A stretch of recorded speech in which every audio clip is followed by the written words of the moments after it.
Welcome to Faculty Voices.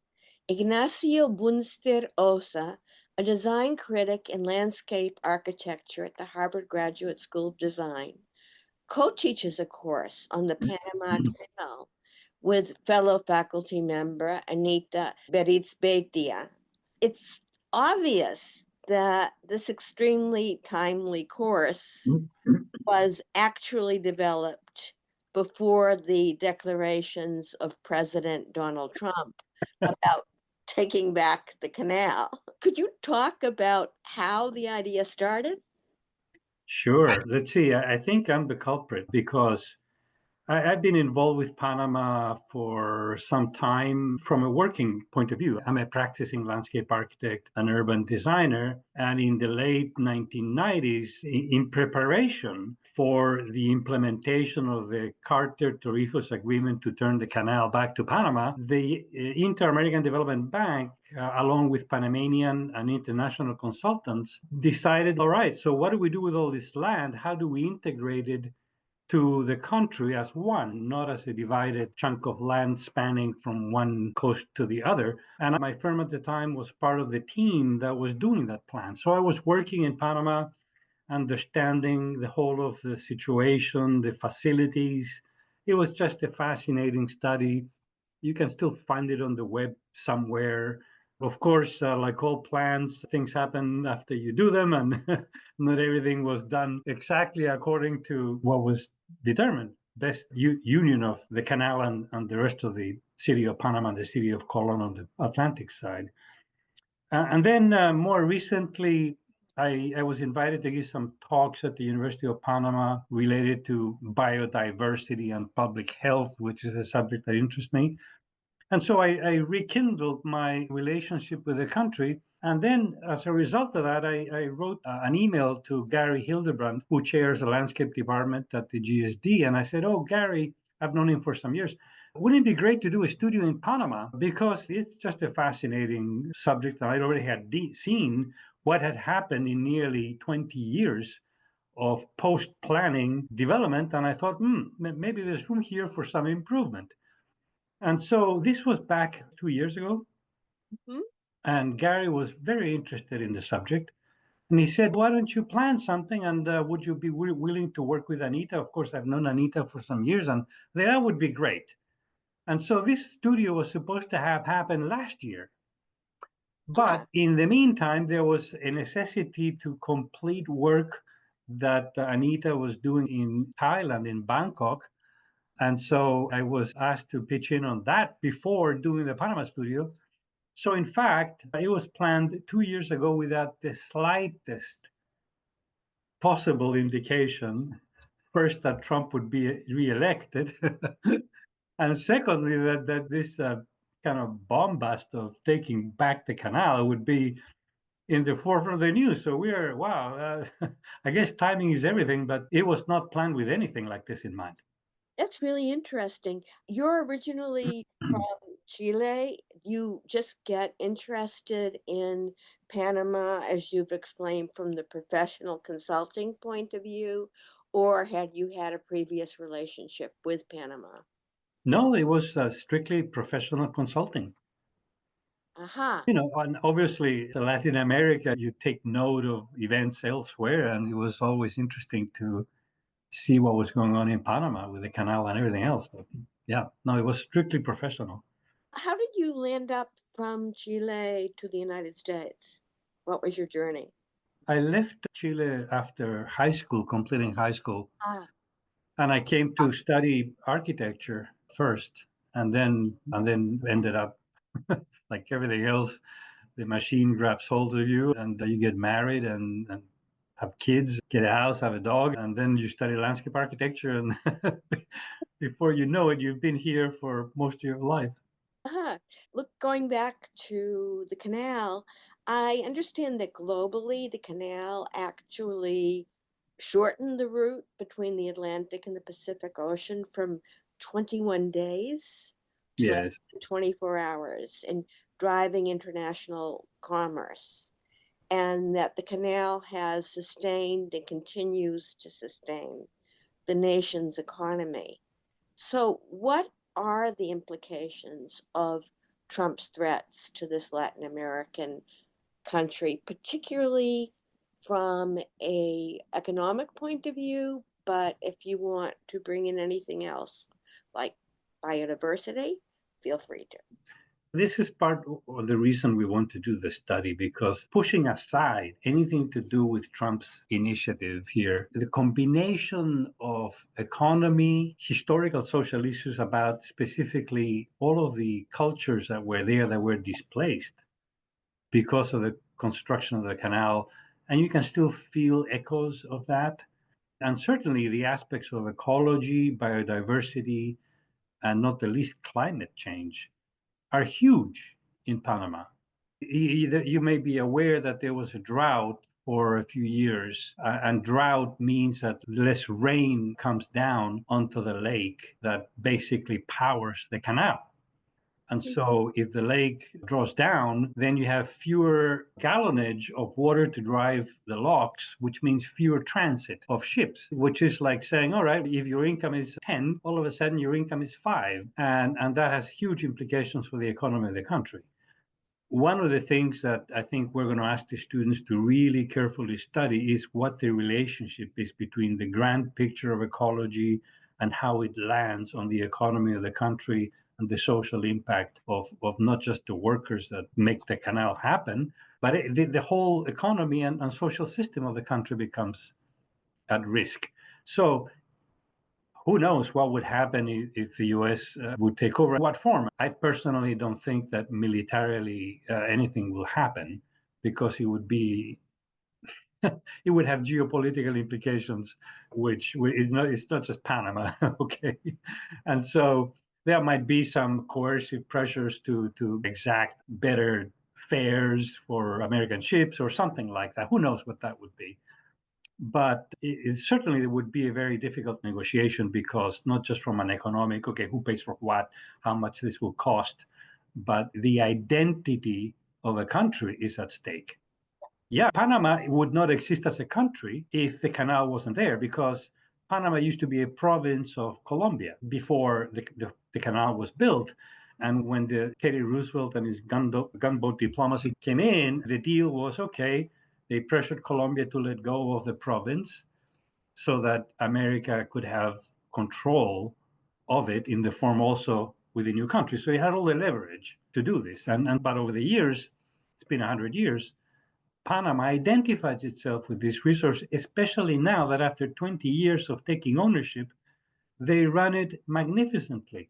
It's like clockwork, and it's beautiful to see. You go to see the passage of the ships, you see the landscape that supports the lake, and it's a magnificent operation, ecologically, economically, socially, technically, you name it. And it would be something that would sort of tug at the soul of a country to all of a sudden redress the thing and not have it as part of its body, if you will. It's like Would, taking an organ away. would tug at the soul of the country. I like that phrase very Yeah. much. But speaking about country, one of the accusations that President Trump has been throwing around is that China operates the Panama Canal. Can you describe exactly what the situation is in regards to that?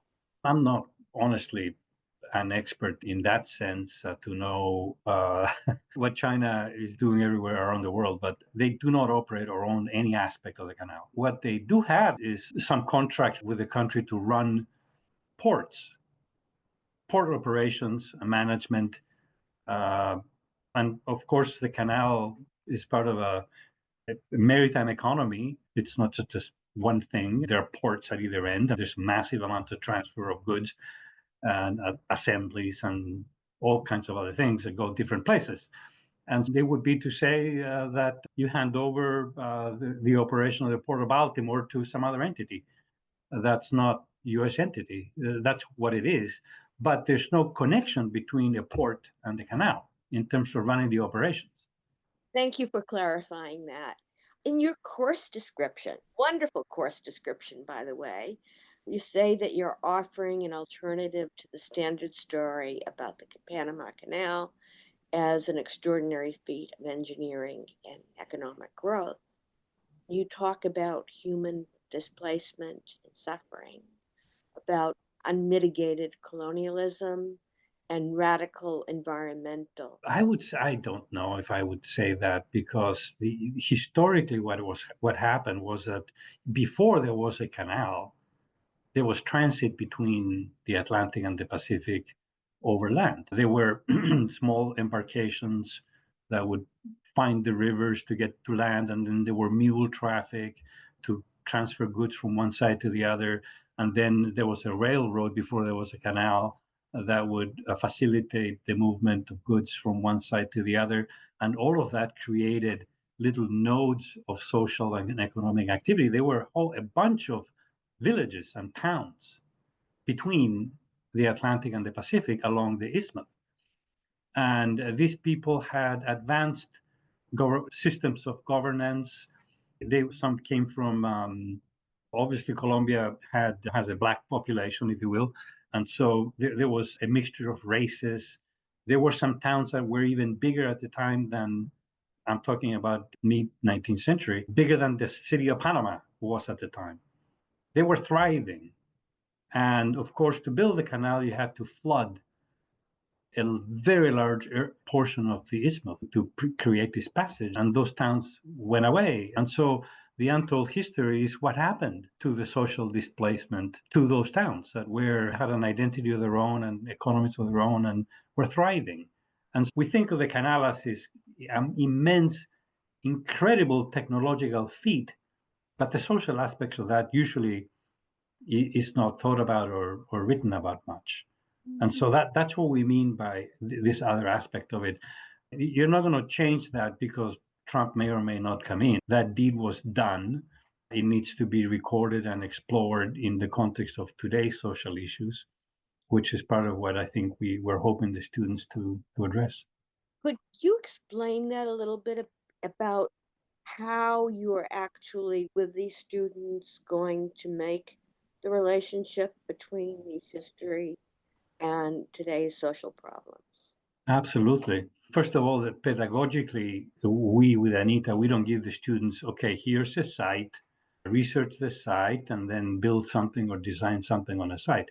We give them very wide latitude to engage with these issues, and they can determine where they wish to act upon or propose different kinds of things.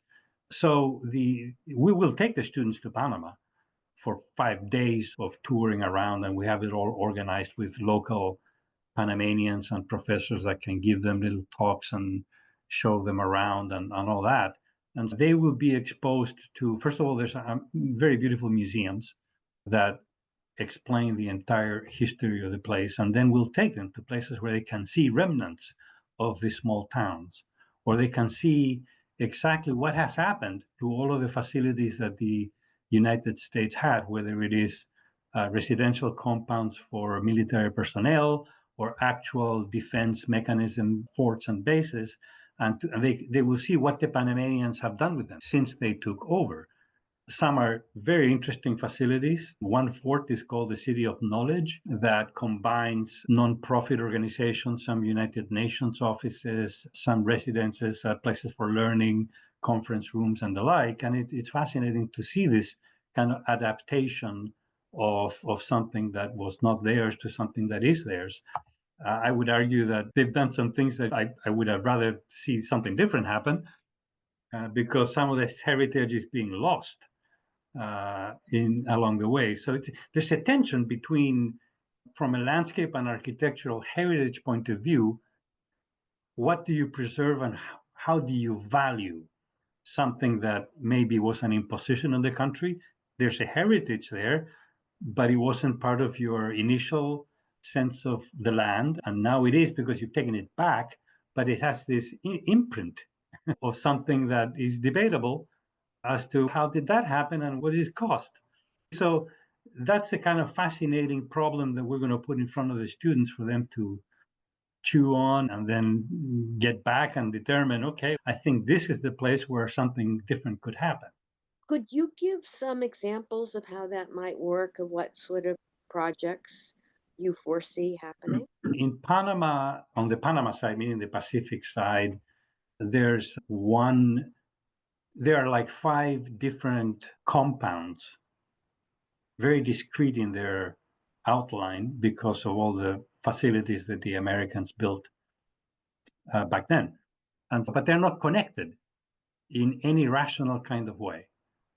So right there, you could tackle, for example, connectivity to create kind of a more coherent district with it between them and then with the city, whether it is systems of water management or systems of transportation or landscape systems. And there's a very huge issue with just the question of landscape because it's an environment that is unforgiving. It is extremely hot, very humid. It attracts all kinds of fauna from insects to snakes to all kinds of things that you don't want anywhere near your house if you live there. And there's this kind of tension between an ecology of place that supports the water management versus an ecology of place that supports habitation. Mm-hmm. And that tension can be explored and they can decide where to address it, where to apply it, or what the solution is. And I tell you, we have no preconceived ideas about which way to go because the problem is just too complex, too deep, and too fascinating to simply say, all right, let's go there. No, we don't know.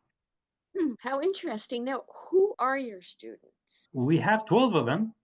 We know that. I've looked at Canvas and looked at the names, but I haven't met them. And they come from all over the place. And some are architects or landscape architects. We have everything, but I haven't met them. So I'll be very curious to know what their interest is here.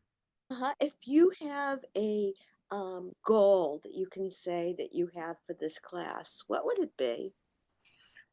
Oh gosh, a couple maybe, but one is for students to understand the implications of technology on the environment, but technology driven by this massive desire for resource exchange and economic development. So just the tension between environment and economic development hits Panama in such a unique and powerful way. So if they can just understand that as a moment to think as we go into the future, because that's not going to go away. That tension is not going to go away between economic development and environment. If this can be a moment in which they can think, going back 100 years, what happened and what is happening today, that would be, I think, a very good learning thing for them. Will the threats by Donald Trump in any way shape the way that you teach or focus this class? No, I don't think in the least. No, for me personally, I don't know what Anita might say, but I suspect something similar. If anything, it just becomes more fascinating. But we wouldn't change the approach. It becomes more fascinating because it's timely.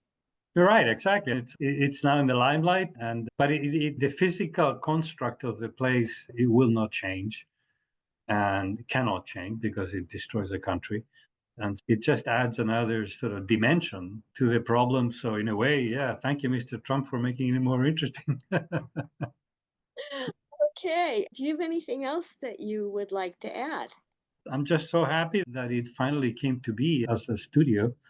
I know that there are other universities that have also done studios in Panama because it's such an interesting place to do. And I have to say personally that I've come to really appreciate Panamanians that I've met, and the country has grown tremendously. I almost don't recognize it in 20 years since I first got there. So there's an element of hope that this canal will continue functioning in proper ways, not just politically but environmentally, with climate change, which is a major issue for them, and that Panamanians will be a happy people in the future. Thank you very much. You're very welcome. Happy to add to the mix there. You've been listening to Faculty Voices. Our guest today has been Ignacio Bunster-Ossa, a design critic in landscape architecture at the Harvard Graduate School of Design. He's co-teaching a course on the Panama Canal and will take his students to Panama. Thanks very much for being with us today.